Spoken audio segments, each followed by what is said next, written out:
Hello guys, and welcome to a new Steel Division video today by me, Vulcan. Today I have for you Game 3 in a best of 3 between Włochaty and Walther in the grand final of the Steel Division League Code S.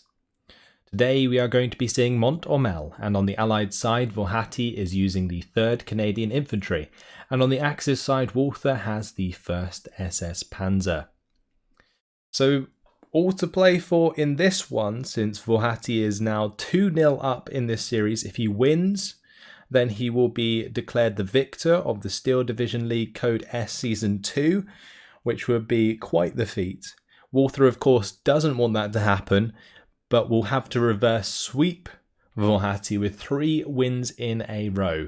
And since he is on Axis side, some may say he has a little bit of a disadvantage, but he certainly will want to try his best in this one because he doesn't want to end second after previously in the last season of the Steel Division League ending 3rd. So it will still be a one-place step up, but Walther will definitely want the victory in this one. So I think we have a fight on our hands. Mont Ormel, 3rd Canadian on Włochaty.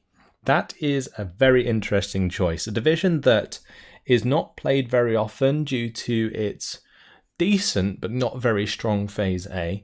It's decent because it has units like the Ram 2, as well as an abundance of infantry availability, the Wasps that can accompany them, also a couple of decent AT guns. But that 70 income per minute is incredibly restrictive, so something that Włochaty is going to have to be well aware of, and I don't think he's going to be getting too aggressive in the early game. Walther, he's playing on the 1st SS, deemed to be one of the strongest divisions on the Axis side currently. Will have access to Stug 3s to help himself in the open range engagements, as well as an abundance of infantry availability as well with the SS VulcanHDGaming. He also has plenty of great support weapons, including mortars and those 20mm autocannons. So whether or not he uses those throughout the game, we'll have to wait and see. IG-18s could also come into the fray and do a lot of damage to Włochaty's infantry. Now this is a really just interesting matchup in general, because when you think about the Stugs versus the Rams, I think the Rams actually come out on top. The Stugs do have a decent amount of AP to penetrate the armour of a Ram, but it's only 3 more AP than the 11 front armour. Whereas the Ram 2 has the 12 AP against the 8 front armour, so it has 4 more AP than the Stug's front armour, and therefore has an advantage at a maximum range engagement. I think it also has an advantage at a closer range engagement because it has a turret, whereas the Stug is an assault gun, so it doesn't quite have that versatility that the Ram has. Now that depends if Ram is even brought in. Let's have a look at the deployments here and see if Włochaty has decided to start with one. It doesn't look like he has. On the bottom side, it's going to be a flamethrower squad. Further up, we see 2 Piats accompanied by the stormtroopers and, of course, some command infantry. Now, these stormtroopers are something that I did not mention, but they are the 6-man squads with a terrifying amount of HE. I think it's 18 at close range. And then they also have access to smoke grenades and the 20 HE power grenades. So any infantry that gets in their way often goes down very quickly. But once they are dealt with, Walther, I think, should have better quality infantry for the rest of the game. So Włochaty's really got to do a lot of work with the stormtroopers, in my opinion. Further up, we see a Staghound AA with the Wasp Mark II. There's going to be the Piat yet there, the 6-pounder. A unit of stormtroopers, the command, we have what is probably sniper scouts, and then a unit of flamethrowers. And on the top side is going to be an AT gun with the Piat and a command. Over on the side of Walther, we have 2 SS VulcanHDGaming for the top side, one further down, we've got one for the mid. There's going to be some stormtroopers coming in there as well. Then on the bottom side, it's going to be VulcanHDGaming with the IG-18 and the 251, 257 Mortar Half-Track, 222 with the Aufklärer Recon, Sturm Pioneer, and of course some Command. Those are going to be the Pioneer Führer, the 2-star variants. So, Walther playing around the bottom side with this sort of mechanized, motorized push. It's going to have those half tracks in play and the 222. Not quite sure how well that's going to work, especially considering the units that Włochaty is investing in. If he has the Piats in the right place, then a lot of damage could be done to the armoured vehicles of Walther, and they could maybe not have much effect at all. So we're going to have to wait and see. But a Stug 3 has actually joined the top side. That actually is very interesting to me, because I think a Stug 3 that's unsupported won't do too well, whereas like if it was with the units on the bottom side, I think it would have a much better chance of making some ground, or at least helping other units make ground across this open area on the bottom side of the forest. Have a quick look at the deployment. Quite a lot of focus up on this top to mid area for Włochaty. Meanwhile for Walther, it looks like a lot of this is pressing towards the mid, but could potentially come downwards and across this open ground if no AT gun is in this area, which currently there is not. And with the help of the recon, Walther may be able to identify that moving forwards. 257 is going to start to open up with its mortar. Alcrella has been unloaded to help spot any units that have moved into position. For example, the Piats. Walther knows that's there. He's going to want to take that out first. This Piat, it is actually in range of the 251. Regardless of whether or not it gets the kill, it will help pin the IG-18 slightly, and that could be just enough to allow the command carrier to pin it down, and it does. Both Piat squads are dead though, so the armoured vehicles are free to move forwards. And this 222 definitely will be doing so to try and clean out the command carrier. But there is not too much further up to stop the advance of the Wasp Mark II and this command carrier with the Staghound AA. And it looks like what Włochaty has decided to do here is rely quite a lot on his light armoured vehicles and his abundance of them in the early game to kind of overwhelm the defences in the areas where Walther does not put so much resources. So these Volksdeutsche, they're going to get absolutely wrecked, taken down to 3 men very quickly indeed.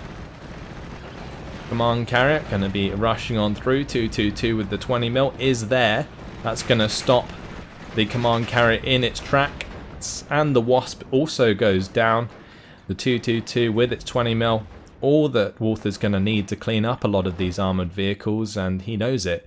Used that very, very well so far.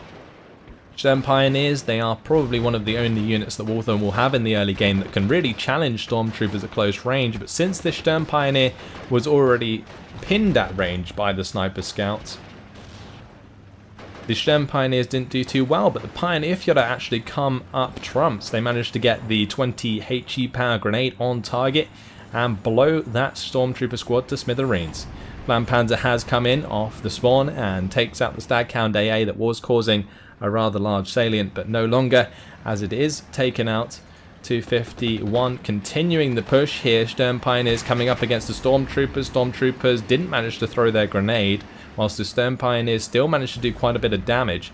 So one of the Stormtroopers quite badly hurt. Rifle leader going to take a lot of damage from the machine gun from the 251 here, and the 222 both going to drive on through, opening up a nice amount of ground on the bottom side for Walther. He's sitting in a very nice position. Now, the Canadians' early game is very dependent on these Stormtroopers, and they just really aren't doing the job, but the grenades have been thrown. Not quite sure what at. It must have been dodged, potentially, by Walther. Unless they were thrown at something else and I didn't see, but either way, the Stormtroopers have been thwarted. They are pushed out into the open, and that is not where they want to be. Sniper Scouts may be able to continue to do damage versus the Sturm Pioneers as long as they stay alive, but look at this nice big salient here that Walther has made with his half-track and the 222 for the time being. There is a Ram 2 on the way, and that will certainly deal with the 222 and this half-track very well. But there is always the chance that if the 20mm gets close enough, it could find the kill, and that would be quite something to see. 257 is going to be cleaning up that Sniper Scouts, but so far, Walther off to a very convincing start.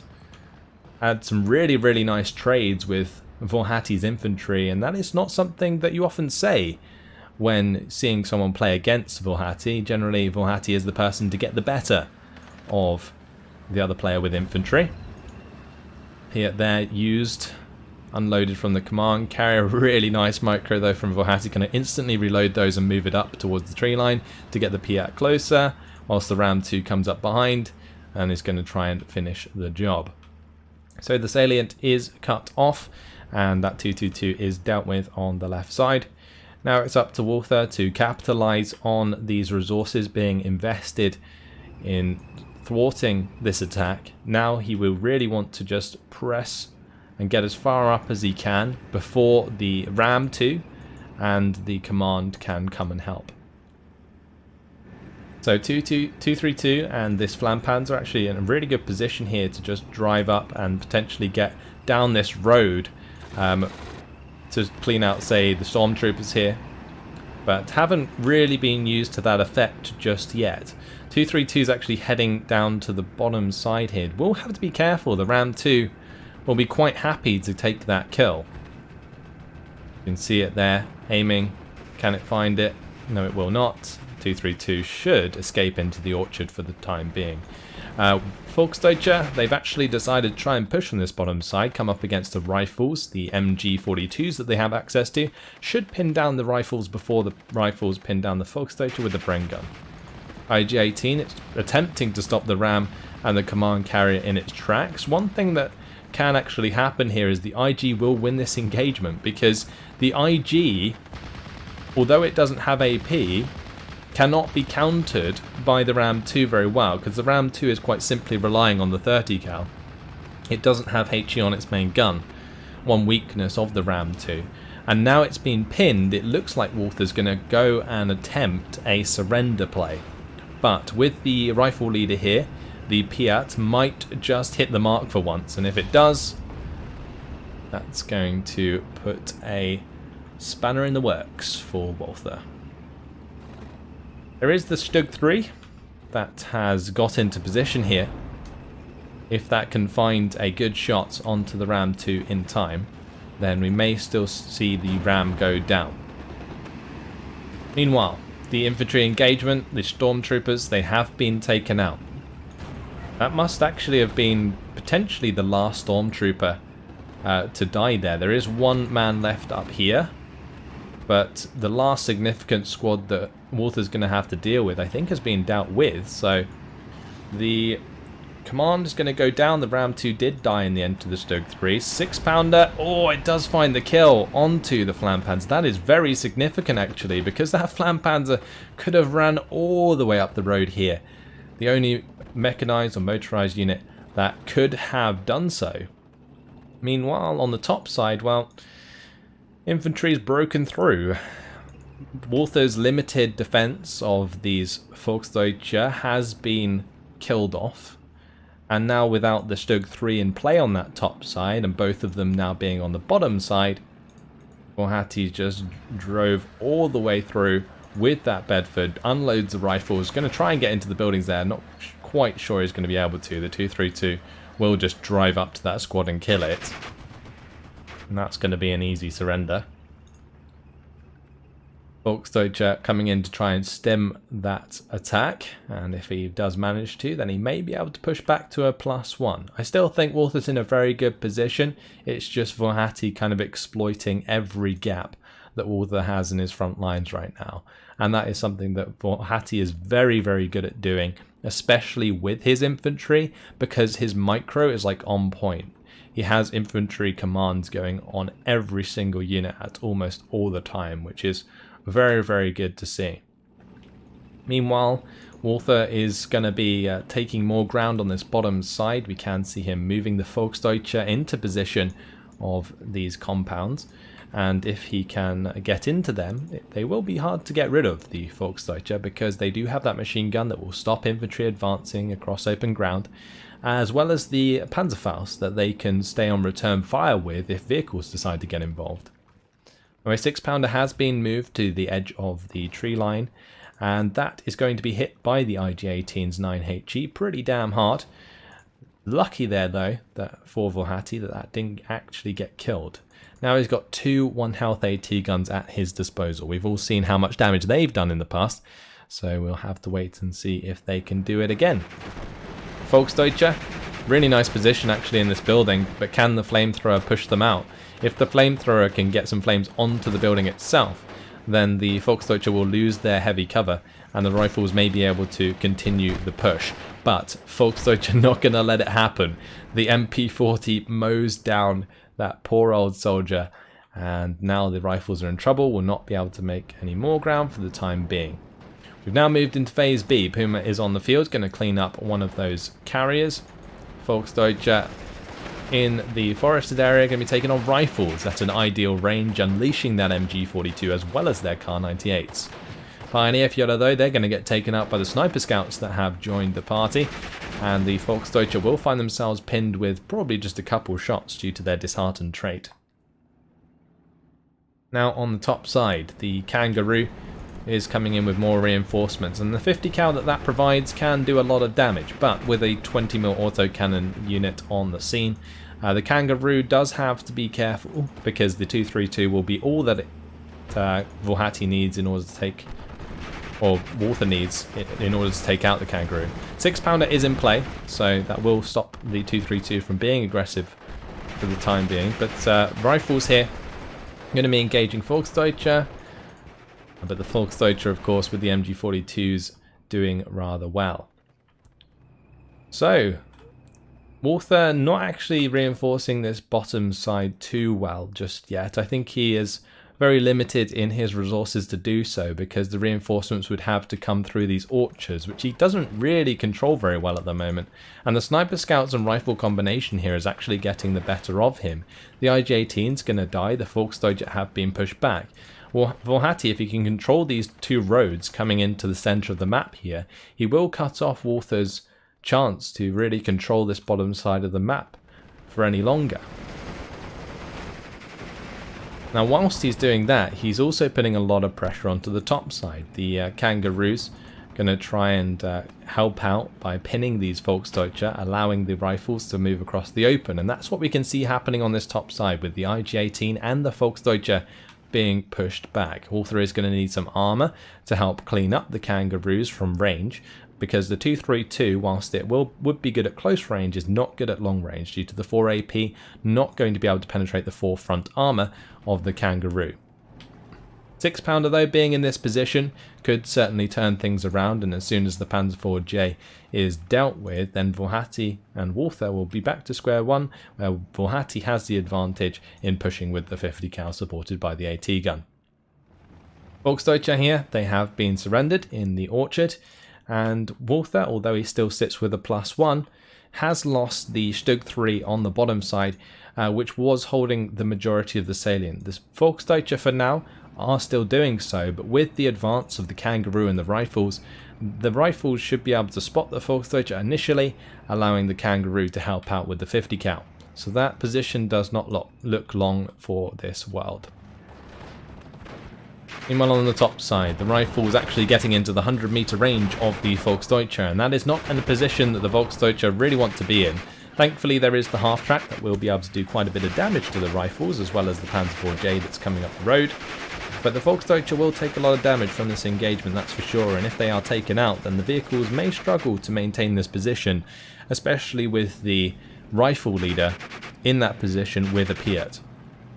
But the Panzer IV-J is actually going to push very aggressively here, and by doing so may leave itself vulnerable to the 6-pounder. Włochaty has that in position, he was waiting for that to show itself, and the 6-pounder starts to fire away.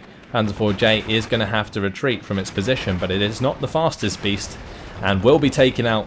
Panzer IV-J goes down. Before, Walther back to square one. Has now brought in some pioneers that will be able to deal with the rifles here quite well, but did they get a grenade off? They did. Actually, that was a Pioneer Führer saving the Pioneers' bacon. Now they're going to be advancing onto the 6-pounder to try and take that out. Puma and 232 going to be making an advance with the 6-pounder in retreat, but that 6-pounder could always bite back, and if the Puma does manage to get too close, the 6-pounder may just find a kill. something that Włochaty will be very pleased with. 100 points for that 60-point AT gun. Stug 3 was fired upon by the 1 health AT gun on the bottom side of the forest here, did end up taking it out. Sniper scouts though getting the better of the pioneers once again. Stormtroopers, there is one squad left now, and it is hanging around in the orchards. A really annoying area for them to be in. They've run out of smoke though, so it's only a matter of time until they are revealed and the Panzerjäger Stug may be able to take advantage. Sherman 3 is coming up the main road. That will be able to take on the Stug 3 at close range. Another reason for Walther to be reversing with that. But it looks like on the top here, the Puma and the 232 are alive for the time being. But with the 6-pounder now engaging the Puma is in trouble. The Puma, having sat on top of this hill, means that even though it says the 6-pounder should not be able to see the Puma, it does have line of sight. And that is probably one of the first times in a while that we've seen elevation actually make a big difference in one of these games, and Walther not really paying attention to that does cost him the Puma. Volksdeutsche that were pressing on the top side of the forest, they are under threat from the Sherman 3. Has a lot of HE at its disposal. I mention it many times, but the 50 cal, double 30 cal and HE on the main gun combo is extremely strong and can melt through infantry squads very quickly indeed. 6-pounder here going to be holding fire for the time being, as it did have shot onto the half-track, but does not want to reveal the location again. I think Walther does actually need to pay attention to these 6-pounders a little bit more than he currently is, because they've kind of, this one especially on the top side, has bitten him just a little bit too much. It's taken out the Panzer IV and the Puma here. So investing into a mortar specifically to take that out would not be necessarily a bad idea, especially if you are planning to bring in a Panther G, which Walther now has rolling onto the field in Phase B. Now, one thing that makes the 1st SS a very strong division is these Panther Gs in Phase B, but it depends how they are utilised, because on a map such as this, the Panther G can get caught in close range engagements that will not end in its favour.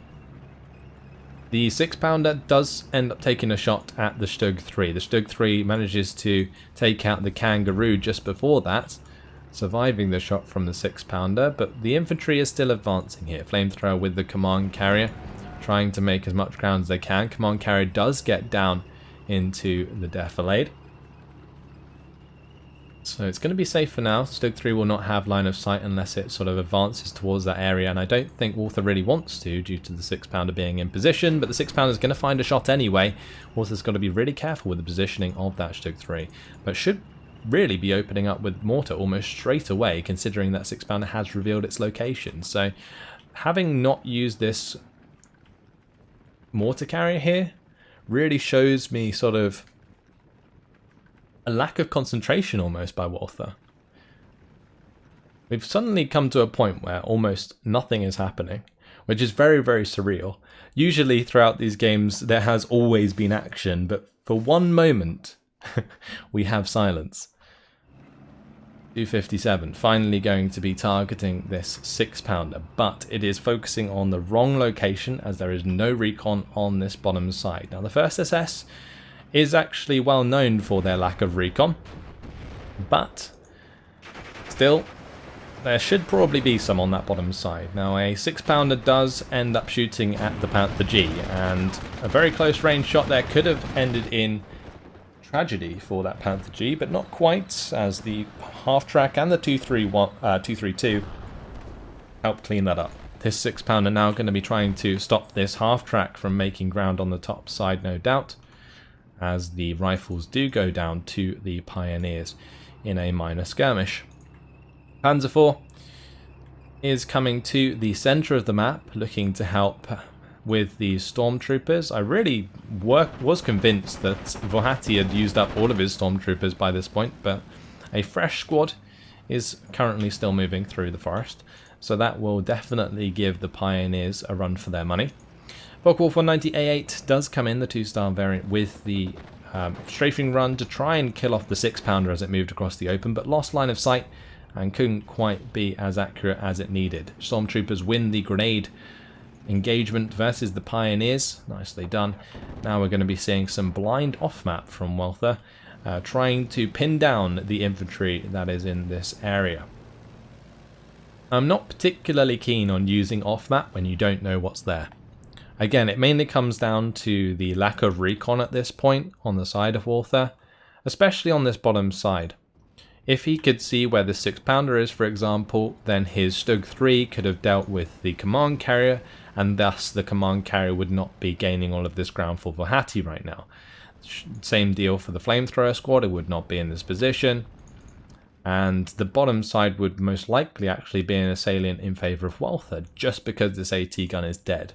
And that is something that is rather unfortunate for Walther, but włochaty really just pushing things to the extreme here and taking everything he's being given. 6-pounder is going to manage to find the shot onto the Stug 3 as well, and that is absolutely deadly. Now the off-map did manage to clean up the one health AT gun that was in the forest, but that Focke-Wulf 190 just too late with the strafing run to save the Stug 3, and now the bottom side is very, very vulnerable. Can the 251 take out the command carrier? It should be able to, due to the armor difference there. The Pioneers, they're not going to last long in the face of the Sherman 3. However, with the off-map coming down, the Panzer IV might actually get a decent chance to pounce. This 6-pounder could still cause issues though. And it seems to be a sort of trait of this game in general. The AT guns have been causing a lot of issues. And Walther's sort of inaction has caused him to lose a lot of units to those AT guns. And it's something that, if it hadn't happened, Walther would be in an extremely good position. Now 6-pounder once again going to be targeted by the 232. The 232 actually manages to win this time around. Ju-87 comes in with the run onto the Sherman 3, but we saw that be unsuccessful. Panzer IV may now push aggressively and try and go for that kill, but of course włochaty coming in with more AT guns. Having the 6-pounders stay alive for so long does mean that he will likely get away with the use of the 17-pounders. And this one has got line of sight onto the Panther G, which is a very scary concept for Walther. You will not want to continue that engagement from that position, and I'm glad to see Walther moving away from it. 232 going to be trying to rush down the 17-pounder in the meantime, but it does get taken out by the rifle leader. Just the perfect placement of these AT infantry units is just so scary to play against. Like, włochaty always seems to have a unit in the right position, and with the driver wound onto the Panther G does go down. This 17-pounder is going to get an internal fire onto the Panzer IV-H. Can he kill off the second tank on the top side? He is going to fall it back. Focke-Wulf 190 will pin down the 17-pounder for the time being, but this is not good news for Walther. He's lost his Panther G. He doesn't actually have that good of a foothold on this top side, and this Panzer IV-H is in trouble. As soon as the 17-pounders recover, or this 17-pounder just pushes into the tree line, it's dead, as long as it stays in that position, and will need to get out of there as soon as possible. But it's not going to happen. The Panzer IV will stay there, the 17-pounders have recovered, so Walther going to be losing that Panzer IV. Meanwhile, on the bottom side, we did see the command carrier get taken out, but the salient's still holding here, as there isn't too many units between the half-track and the Panzer IV. Now this mainly comes down to the positioning of the half-track in relation to other units. If it was here, then this salient would not exist, and thus it may be a little bit easier to deal with for Walther. But here comes the Staghound pressing aggressively up the bank here. There's going to be a 2v1 against the Panzer IV at close range. Staghounds do not miss when they have the 2-star veterancy at that range, and job is done. Panzer IV does go down. The off-map really not having too much effect. This strike might end up killing off the rest of these squads here, but just in general, these Staghounds have now pushed through dramatically. Opel Blitz does go down. The 257 is in trouble. Also, reinforcements are going to get hit very hard. A unit of infantry dies before it unloads. The 259 gets killed coming down the hill. Panzer IV is the only thing that can save the day. And Walther's going to surrender after 24 minutes and 9 seconds, which makes włochaty the victor of the Steel Division League Code S. there you have it, guys. Włochaty is your champion. Wins 3-0 over Walther. And what a decisive ending to this tournament by Włochaty. I did not see a 3-0 coming, but very, very well played by Włochaty. Exploited every little gap he was given. Every little bit of space he had to move, he took. And it really ended up paying off in leaving Walther in very difficult positions. I think Walther throughout this game could have focused a lot more on trying to clean up the 6-pounders and just didn't.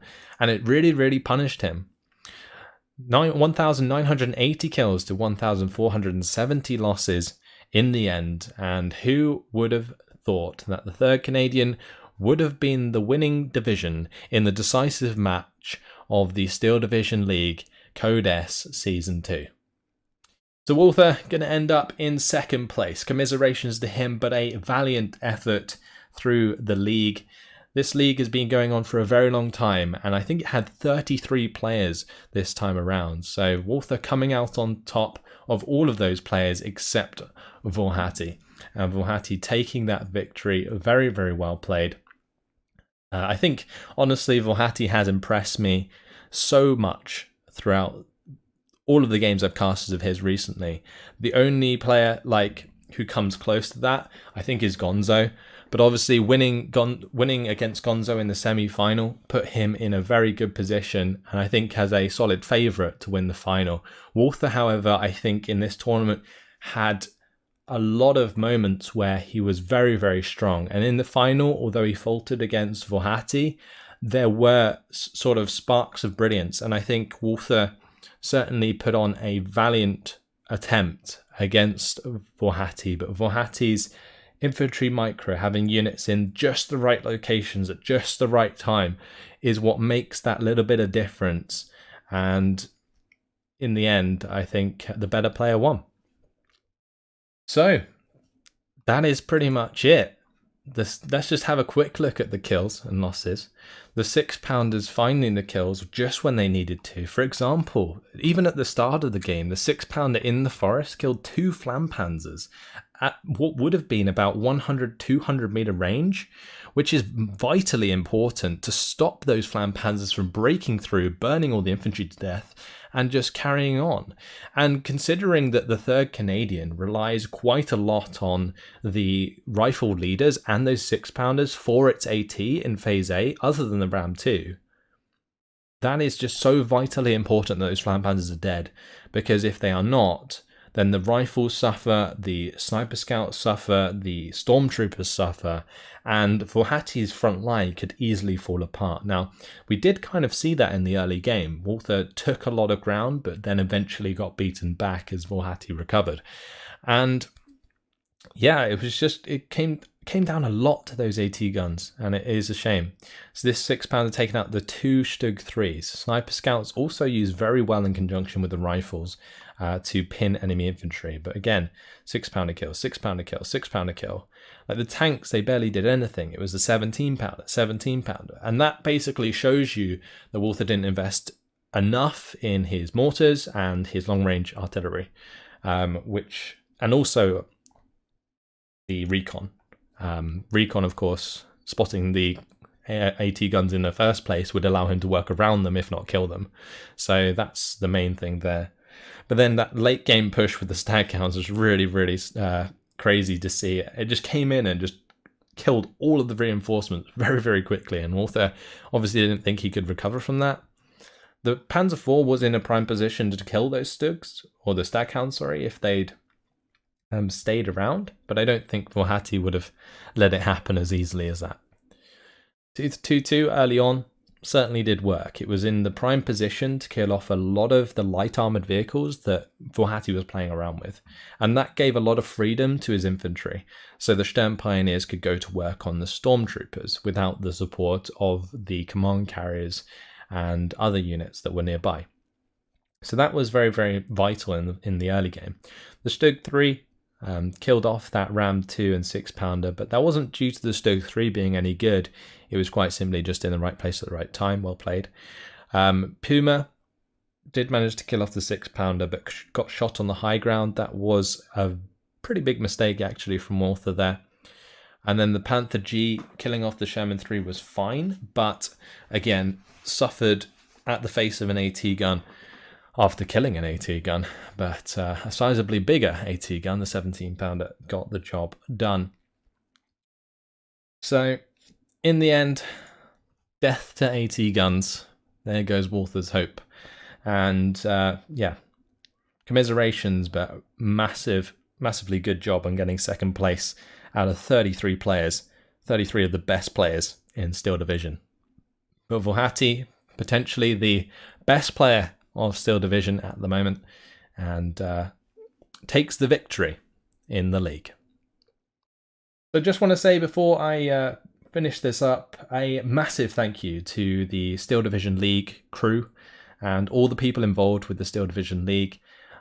There is a lot of work that goes in behind the scenes to organise the league, as well as all of the other tournaments that I cast. And so massive thank you to all of them. Thanks to Betts for sorting out Sobbot. I'm not sure if Sobbot was used in the league, but it has been used to record a lot of the results throughout the tournaments and so on. So shout outs to him. And a big shout out, of course, to the players. Without the players playing these competitive games, I wouldn't have any content really of that kind to show you guys. And I think these competitive commentaries really bring something exciting to Steel Division, keep the community alive, and really, you know, make it something that you want to play in order to improve. And I think that's the best thing that comes out of these sort of videos, is not only like the motivation to play, but just the downright fun of watching the best players go up against each other. So yeah, that's it. Hopefully you guys have enjoyed my coverage of the Steel Division League finals. I will of course move on to tournaments in the future, but none really hit my mind at the moment as to what I'm going to do. I'll most likely go back to doing some of my own live gameplays, stuff like that. So look forward to more Steel Division content, but can't quite tell you what it will be.